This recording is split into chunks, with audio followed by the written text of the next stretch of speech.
पैसे नहीं थे प्लेन से जाने के लिए, मर्चेंट शिप पे गया। कल्पना करो उस स्थिति की। 2 बार हार्ट अटैक हुआ।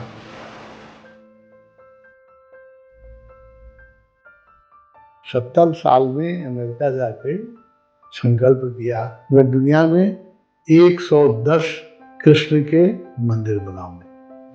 अपने गुरु की आज्ञा के लिए जा रहे थे। शिष्य के अंदर जब पूर्ण समर्पण हो जाता है तो उसके अंदर से भगवान कृष्ण ही काम करने लग जाते हैं।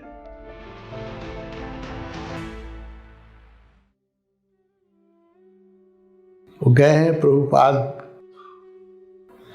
अमेरिका गए हैं बहुत एडवांस एज में, 69 में शायद गए अमेरिका, 69 नंबर की उम्र में, और 80 में शरीर छोड़ दिया है। 11 साल में उन्होंने जब अमेरिका गए, उनके पास अमेरिका जाने समय क्या था, एक भागवत थी, धोती था 2। उस समय इंडिया में फॉरेन जाने वाले को जो दिया जाता था फॉरेन करेंसी ट्रांसफ़र करने के लिए $8 तो $8 था उनके पास। सोचिए कि कितना, 11 साल में उन्होंने भी सारा काम किया। 11 साल में, ज़्यादा नहीं। वो भी 70 साल का आदमी तो बूढ़ा हो जाता है। 70 साल में अमेरिका जाके संकल्प किया कि मैं दुनिया में 110 कृष्ण के मंदिर बनाऊंगा। 110, 1-2 नहीं।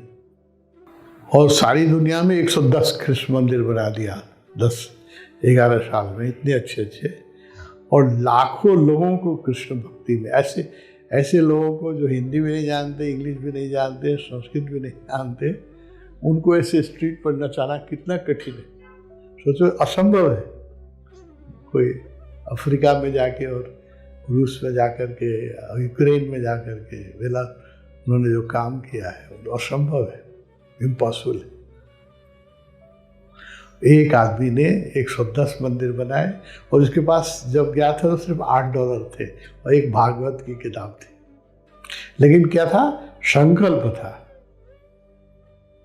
हम लोग के पास क्या है, पैसा है, गाड़ी है, घर है, एयर कंडीशन है, मेडिटेशन हॉल है ना, गर्म पानी है, सब कुछ है। एक चीज नहीं है, संकल्प नहीं है, इसलिए हम लोग कुछ नहीं कर पाते हैं।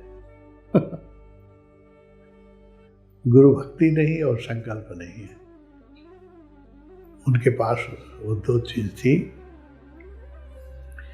जाते समय प्रभुपाद को तो 2 बार तो हार्ट के पेशेंट थे, उनको हार्ट अटैक हुआ जहाज में। उस समय पैसे नहीं थे प्लेन से जाने के लिए उनके पास, गरीब थे व्यक्ति। तो मर्चेंट शिप में उनको सिंधिया का मर्चेंट शिप था, उसमें कहा कि इनको फ्री ले जाओ, है ना। जहाज जो पैसेंजर शिप था वो तो महंगा था, उसका पैसा भी नहीं था उनके पास, तो पैसेंजर शिप का टिकट कटाए। तो मर्चेंट शिप में उनको फ्री, सिंधिया थोड़ा उनको मानती थी, तो उसने कहा कि इनको मेरे शिप, मर्चेंट शिप, इसमें कोई सुविधा नहीं होती है। मर्चेंट शिप में जो ये क्रूज जो होता है उसमें तो बहुत सुविधा होती है। पैसेंजर शिप में भी बहुत डॉक्टर भी होते हैं, उसमें मेडिकल एड भी होता है, खाना पीना सब अच्छा होता है। और मर्चेंट शिप में तो सिर्फ 8-10 12-15 कम कर्मचारी रहते हैं, सब मीट खाने वाले, शराब पीने वाले, है ना। उसमें वो प्योर वेजिटेरियन, बिना प्याज लहसुन खाने वाले आदमी, है ना। और सिर्फ 2 धोती लेके कैसे गए होंगे, कल्पना करो उस स्थिति की, है ना। 2 बार हार्ट अटैक हुआ। हार्ट के पेशेंट थे, सिकनेस हो जाती है लोगों को, और उस सी में कोई सुविधा भी नहीं थी ना। बहुत तूफान आया उस समय, शिप भी उतने मजबूत नहीं होते थे, पैसेंजर शिप जैसा सुविधा भी नहीं होता। 2 बार तूफान आया तो लगता था कि शिप ही डूब जाएगा, ऐसा तूफान आया, एकदम निराश। जब हार्ट अटैक हो, समझो तो हॉस्पिटल नहीं है ना। मर्चेंट शिप में तो कोई मेडिकल भी नहीं होता है, कुछ नहीं होता है। पैसेंजर शिप में तो डॉक्टर भी होते हैं, उसमें तो कुछ नहीं होता है। उनको 2 बार जब हार्ट अटैक हुआ तो लगते थे मर ही जाएंगे, लेकिन गुरु ने कहा था, उनके गुरु ने कहा था कि तुमको पश्चिम जगत में कृष्ण का संदेश फैलाना है। अपने गुरु की आज्ञा के लिए जा रहे थे। सोचो 70 वर्ष का बूढ़ा हार्ट पेशेंट जा रहा है अमेरिका $8 लेके, टोटल उसके पॉकेट में है $8। कल्पना करो संघर्ष की। और वो 80 साल की उम्र में तो इंडिया लौट आए। जब अंत समय आ गया तो कहे कि नहीं, प्राण हम इंडिया में ही छोड़ेंगे, वृंदावन में ही छोड़ेंगे। इसलिए 10 साल में विश्व भर में उनके शिष्य सब कंट्री में हो गए थे। 10 साल में 110 कृष्ण मंदिर बन गया था 10 साल में। जहाँ भाषा लोग नहीं जानते थे, अफ्रीका में, लैटिन अमेरिका में, रूस में, वहाँ भी उनके अभी लाखों फॉलोअर हैं। रूस में तो इस्कॉन सबसे बड़ा मूवमेंट है, बहुत बड़ा। वो भी देखा, जितनी लड़कियां नाच रही थी सब रशियन थी। स्ट्रीट में लोग नाचते हैं, हरे कीर्तन। भाषा नहीं जानते हैं, साड़ी पहनना नहीं जानते हैं, साड़ी पहनते हैं, है ना, कपड़ा पहनते हैं। और जो रूस में लोग आंसारी होते हैं, शराब पीते हैं, क्यों, ठंडा मुल्क है। ऐसे मुल्क में 3 बजे उठ के स्नान करना जहाँ बर्फ जमी रहती है। और रूस में मैंने भी उस वक्त थोड़ा काम किया है। रूस के साथ जो इस्कॉन के मेंबर से मेरा बहुत प्रेम है। वो लोग अपने फंक्शन में हमको बुलाते थे। एक बार इस जो जन्माष्टमी होता है, रूस में इतना शानदार होता है जो इंडिया में कहीं उतना नहीं होता है। पूरा स्ट्रीट ट्रैफिक कंट्रोल करना पड़ता है, पूरा शहर बसाते हैं लोग, और पूरा इंडिया की सब तरह की मिठाई की दुकान, और लगता है कि आप न्यू इंडिया में आ गए। सब कपड़े और कैसेट भजन के, और लगता है इंडिया में आ गए, ऐसा बना देंगे।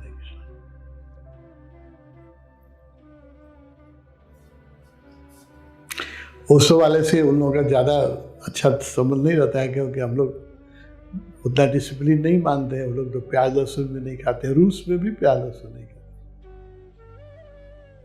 लोगों ने बताया कि वहाँ 3 बजे उठ के, उनका 3:30 बजे तो मंगल आरती होती है सुबह, उसके पहले नहाना है।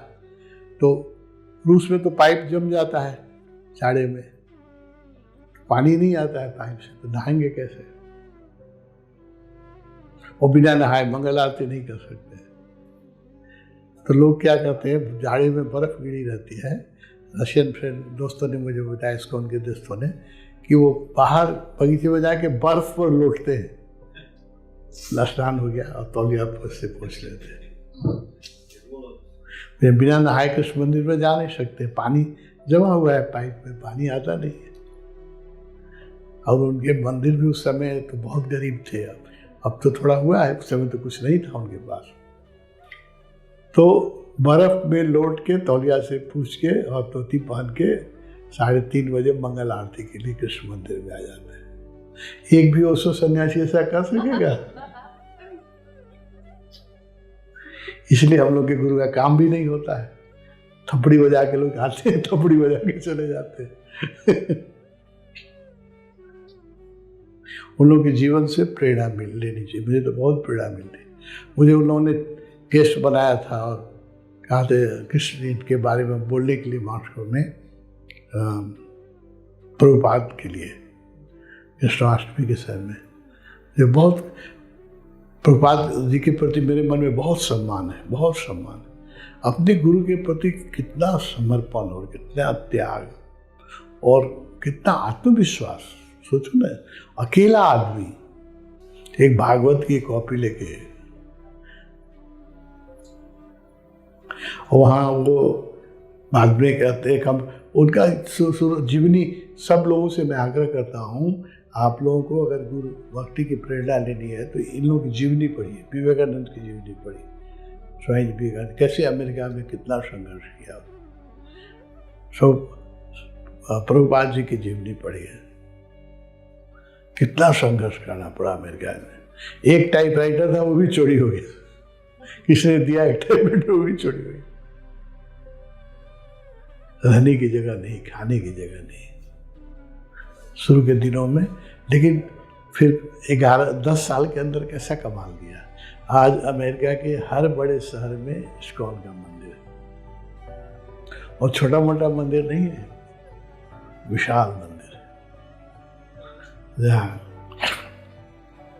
इंडियन रेस्टोरेंट है, खाना भी इंडियन मिलता है, किताबें मिलती हैं, कीर्तन होता है ना, दुनिया भर में 110 मंदिर बना के शरीर छोड़ा। तो ये क्या कैसे हुआ? एक शिष्य के अंदर जब पूर्ण समर्पण हो जाता है तो उसके अंदर से भगवान कृष्ण ही काम करने लग जाते हैं।